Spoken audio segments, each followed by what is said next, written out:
নমস্কার, আমি doctor soroj Kumar পণ্ডিত। আপনাকে স্বাগত দ্য হোমিও ওয়ার্ল্ডে। আজকে যে বিষয়টা নিয়ে আলোচনা করব সেটা হলো প্রথম যে ভিডিওটা বানিয়েছিলাম ডিসমেনোরিয়ার প্রাইমারি মেডিসিন, আজকে তারই সেকেন্ড পার্ট, অর্থাৎ ডিসমেনোরিয়ার ক্রনিক ফর্মে যে মেডিসিন, পুরাতন বাধক ব্যথা থাকলে সেটাকে ঠিক করার জন্য যে মেডিসিনগুলো লাগবে সেটা নিয়ে আলোচনা করব। তার আগে বলে নিই, আপনি যদি আমার প্রথম দর্শক হন, ভিডিওর প্রথম দর্শক হন, তাহলে অবশ্যই আপনাকে ধন্যবাদ, এবং যারা অনেকদিন ধরে আমার সাথে যুক্ত রয়েছেন তাদেরকে অশেষ ধন্যবাদ। আর কি করবেন, আপনি আমার ডেসক্রিপশন বক্সে গিয়ে একবার ঘুরে আসবেন, ওখানে প্রচুর পরিমাণে মেডিসিন এবং তার রোগ সম্বন্ধে আলোচনা করা আছে, আপনার কাজে লাগবে। এবং কি করবেন, ভিডিও চলাকালীন অবশ্যই একটা লাইক দেবেন, এবং যদি ভিডিওটা খুব ভালো লেগে থাকে বা কাজে লেগে থাকে তো অবশ্যই সাবস্ক্রাইব করে রেখে নেবেন পরবর্তী ভিডিওগুলো পাওয়ার জন্য। ধন্যবাদ। চলুন আলোচনা করা।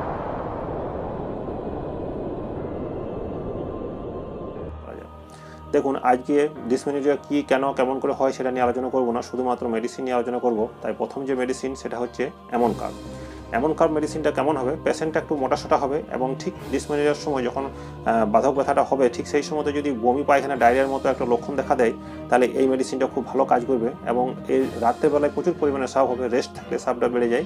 তাছাড়া কি হবে, এর ঠিক পিরিয়ড মেন্সের সময় তাছাড়া যখন পিরিয়ডটা হবে, ব্যথাযুক্ত মেন্স হবে, তখন কি হবে, টনসিলে ব্যথা হবে, বা আপনার ওই দাঁতে, অর্থাৎ এই দাঁতগুলোতে ব্যথা হয়।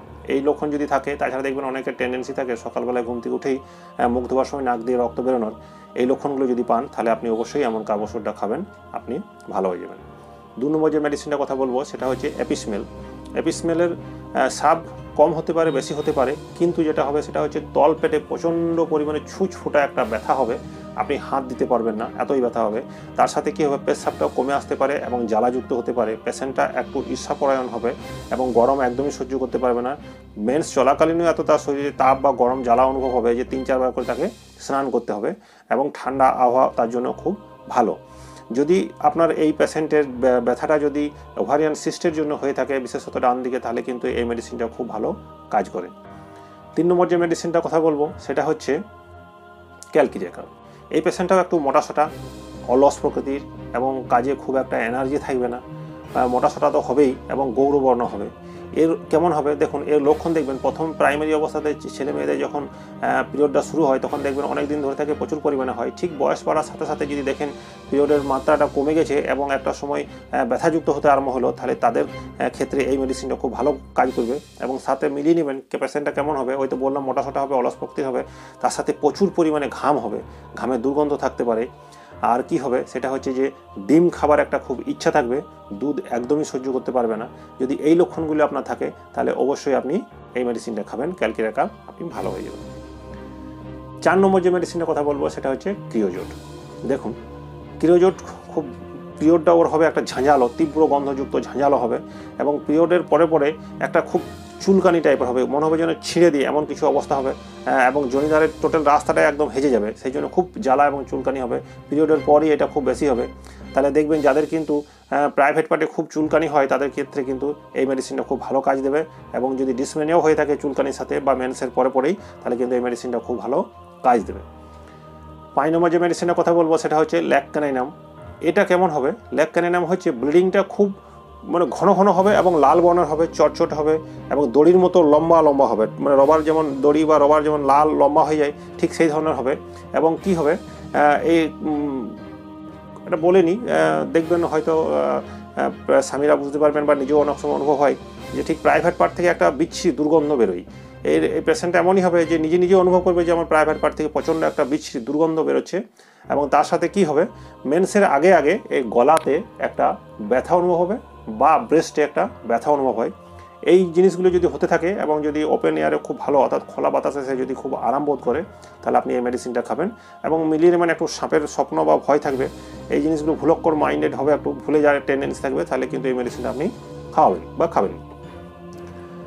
এরপরেই যে মেডিসিনটা আসে, অর্থাৎ ল্যাকক্যানাইনামের পরেই কিন্তু পালসিটিলার সিমটম চলে আসে, তার জন্য পালসিটিলার সম্বন্ধেই বলছি। সেটা কেমন হবে, পেশেন্টটা দেখবেন এই সময় যে পিরিয়ডের সময় ডিসমেনোরিয়া যদি হয়তো পাটা একটু ফোলা হতে পারে, স্রাবটা একটু লালচে বর্ণের হবে, এবং কি হয় এই সময় স্তনে অনেকের পিরিয়ডের সময়, অর্থাৎ সে বাচ্চা মা নয় কিন্তু তার সাথে ব্রেস্টে কিন্তু দুধ চলে আসে, এবং কি হয় ব্লিডিং কমতে দিনের বেলাতেই বেশি হয়, রাতের দিকে হবেই না, এরকম একটা ব্যাপার স্যাপার থাকে। আর একটা লক্ষণ মনে রাখবেন, দেখবেন অনেকেরই কী হয়, ব্লিডিং ঠিকঠাক হচ্ছিল, হতে হতে হতে হতে একটা সময় আসবে যে ব্লিডিংয়ের মাত্রা কমে যাচ্ছে, প্রচণ্ড পরিমাণে ব্যথা হচ্ছে, এবং হঠাৎ করে দেখা গেল যে মেন্সের সময় মেন্স আর হচ্ছেই না, বন্ধ হয়ে গেল, 2-3 মাস ধরে হচ্ছেই না। ফলে কী হবে দেখবেন, ঠিক মেন্সের সময় সময়ে ব্লিডিং না হয়ে হয়তো কাশির সাথে রক্ত বেরোচ্ছে বা নাক দিয়ে রক্ত বেরোচ্ছে, বা যদি না হয় তাহলে দেখবেন অনেক সময় ওভারিতে বা ইউটেরাসে একটা টিউমার ফর্ম করে যায়। এই লক্ষণগুলো যদি থাকে এবং তার সাথে একটু মিলিয়ে নেবেন, এই পেশেন্টটা একটু মৃদু প্রকৃতির হয়, অর্থাৎ খুব শান্তশিষ্টর হবে, অলস প্রকৃতির এও হবে, আর কান্নাকাটি একটুকুতে কিছু বলে দেন দেখবেন ভ্যাঁ করে কেঁদে দেবে, অর্থাৎ ছিচকান্দনি যাকে বলা হয়। এই ধরনের যদি টেন্ডেন্সি থাকে, রিচ খাবারের একটু ইচ্ছা হয়, একবার দেখবেন ও কথা বলুন, জিভ জড়িয়ে যাচ্ছে কিন্তু জল পিপাসা থাকবে না। এই জিনিসগুলো যদি থাকে এবং সন্ধ্যেবেলা যদি বা রাতের বেলা যদি ভূতের ভয় একটু থাকে, অর্থাৎ একা যদি বেরোতে না পারে, তাহলে এই জিনিসটা, এই ওষুধটা আপনি খাওয়ান, অবশ্যই ভালো হয়ে যাবে। এবং কি করবেন, এর কিন্তু খোলা হাওয়া খুব পছন্দ। 7 নম্বর যে মেডিসিনটা কথা বলবো সেটা হচ্ছে প্লাটিনা। প্লাটিনা দারুণ একটা মেডিসিন। সেটা হচ্ছে প্রচুর কালো রঙের চাপ ধরনের দুর্গন্ধযুক্ত মেন্স হবে, এবং এর প্রাইভেট পার্টটা খুবই সেন্সিটিভ, অর্থাৎ পিরিয়ডের সময় যে প্যাড ব্যবহার করা হয় বা ন্যাপকিন ব্যবহার করা হয় সেটাও কিন্তু টাচ করতে পারবে না, এতই সেন্সিটিভ। এর সেক্সুয়ালি প্রবলেম প্রচুর, অর্থাৎ এর কী বলবো, অনেক সেক্সের চাহিদা, কিন্তু তা ব্যবহার করতে পারবে না। হয়তো নতুন বিয়ে হয়েছে, এতই সেন্সিটিভ থাকবে যে স্বামীকে তার সাথে আসতে দেবে না, ছুতে দেবে না, এরকম একটা ব্যাপার স্যাপার থাকে। এবং পেশেন্টটা কেমন হবে, একদম নিজেকে মনে হবে যেন রাজার মতো, অর্থাৎ সব তার কাছে নগণ্য, সব তার কাছে ছোট, আমি শুধু বড়, এরকম একটা ভাব থাকবে। এই মেডিসিনটা এর জন্যই খুব ভালো হয়, এবং গরম রুমে সে থাকতে পারবে না। এই জিনিসগুলি মনে রাখবেন। এবং যদি দেখা যায় যে একটু লক্ষ্য করবেন যে সবাইকেই যেন হীনভাবে, অর্থাৎ সবাই ছোট তার কাছে, এই লক্ষণটা যদি পেয়ে যান, এবং সেক্সুয়ালি যদি কাম উত্তেজনা তার শরীরে যদি একটু বেশি থাকে, তাহলে কিন্তু এই মেডিসিনটা দেবেন, খুব ভালো কাজ করবে। এবার আসি 8 নম্বর যে মেডিসিনটা, সেটা হচ্ছে ল্যাকেসিস। ল্যাকেসিসের লক্ষণটা কেমন হবে পিরিয়ডের, অর্থাৎ যদি পিরিয়ডের পরিমাণ কম হয় তাহলে ব্যথা প্রচুর হবে, কিন্তু যত ব্লিডিংটা বেড়ে যাবে তত ব্যথা কমে আসবে। শুধু তাই নয়, শরীরে যদি আরও অন্যান্য কোনো রোগ থাকে এবং যদি পিরিয়ডের সময় তার সমস্তটাই ভালো হয়ে যায় বা আরাম বোধ করে, তাহলে কিন্তু ল্যাকেসিস ওষুধটা দেবেন। তার সাথে কি করবেন, এও একটু হিংসুটে পরায়ণ হয়, সাপের ভয় থাকে, এই জিনিসগুলো যদি সাপের স্বপ্ন দেখে, এই জিনিসগুলো যদি থেকে থাকে, তাহলে আপনি এই মেডিসিনটা দেবেন এবং খুব ভালো কাজ করবে।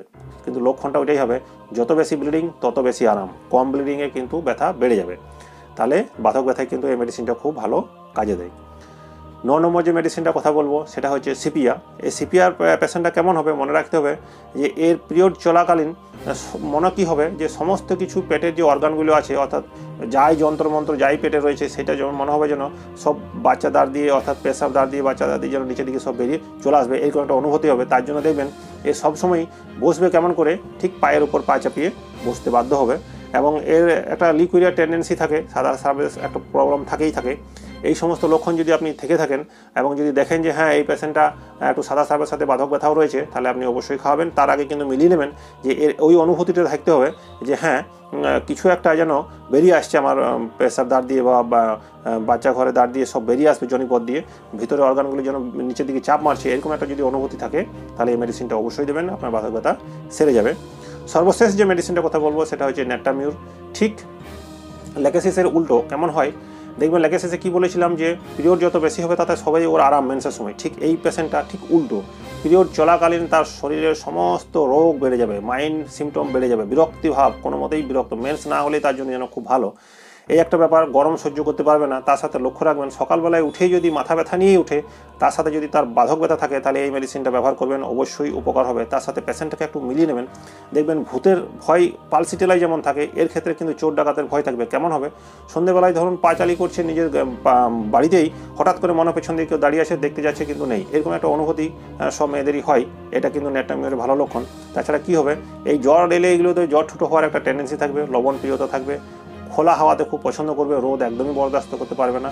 যদি এই সমস্ত জিনিসগুলো হয়, অতিরিক্ত আওয়াজ শুনতে পারবে না, তাহলে কিন্তু এই মেডিসিনটা দেবেন, বাধক ব্যথা যাই হোক আপনার সেরে যাবে।